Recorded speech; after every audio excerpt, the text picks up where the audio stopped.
It's a year of anniversaries in agriculture. Cargill celebrates its 150th anniversary, and Olam is celebrating its 25th birthday.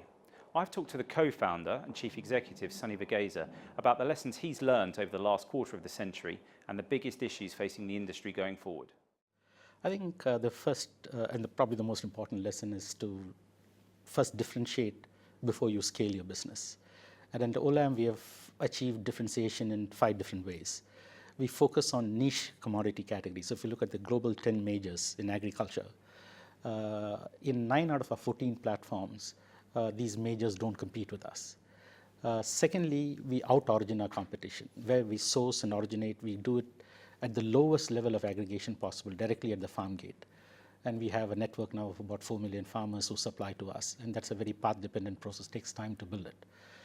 2/3 of the profit pool is domiciled between the farm gate point and the port city point. Thirdly, at the customer end, we differentiate ourselves by providing various value-added services, whether it is traceability guarantees, certified raw materials, customized grades and qualities, risk management solutions, vendor-managed inventory solutions. So we get some pricing power and a larger share of our customers' wallet.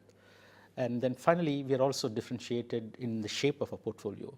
We are upstream now in about 21 commodities across 26 countries, in grains farming and in rice farming, but also in tree crops like cocoa and coffee and almonds, palm and rubber. And that is a very uniquely shaped portfolio. None of our competitors have that shape of the portfolio. I think sort of differentiating allows you to scale. If you look at this industry, most of the industry players have a long pedigree. So if you look at Bunge, 194 years, Cargill is celebrating its 150th year, Dreyfus is 164 years. We're only 25 years. And very few new players have emerged in the last 100 years in the commodity business. I think the 2 examples, with Noble now being acquired by COFCO and Nidera being acquired by COFCO, there are only 2 players in the last 100 years who have come and survived, and that is Olam and Wilmar. Just to throw things forward then, I mean, in your opinion, what's one of the most pressing issues facing the industry today? I mean, is it climate change, carbon? Yes, I think it's the whole area of sustainability, and that includes everything that you mentioned about climate change and carbon, but it's also about adequacy and for food in terms of the nutritive value of food. We have 2.5 billion smallholder farmers, 4 million farmers supply to us. They're all malnourished in some form or the other. So how do you improve the nutritive? So in Nigeria, a country that we had in Africa, in 2003, they had 38% of the children who were grown stunted, below the years of 5. Now, 10 years later, that number is still 37%. And stunting is not just about the physical height stunting. It's really about cognitive ability impairment, which makes it difficult for them to find good jobs or be meaningfully employed as well. And how important is it that we get a carbon tax, in your view?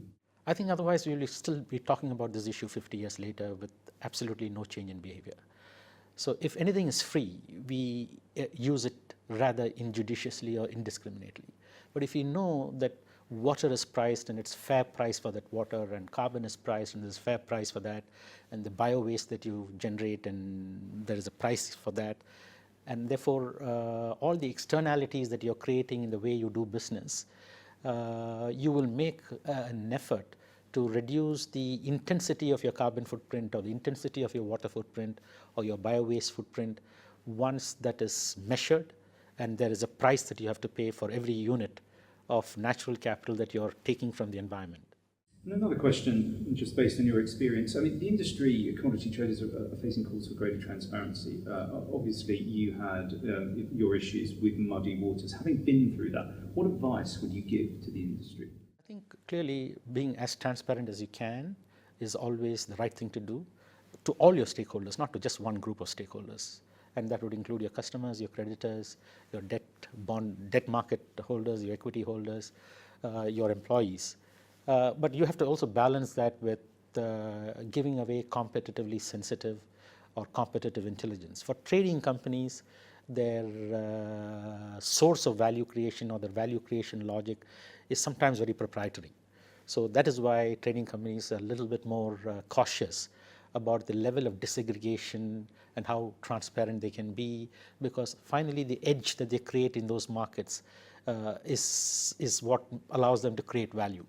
But within the constraints about disclosing competitively sensitive information, you have to make as much effort to be as transparent as you can on all aspects of your business, not just the financial information, but also on everything else about your business. Sunny Verghese, thank you very much. Thank you.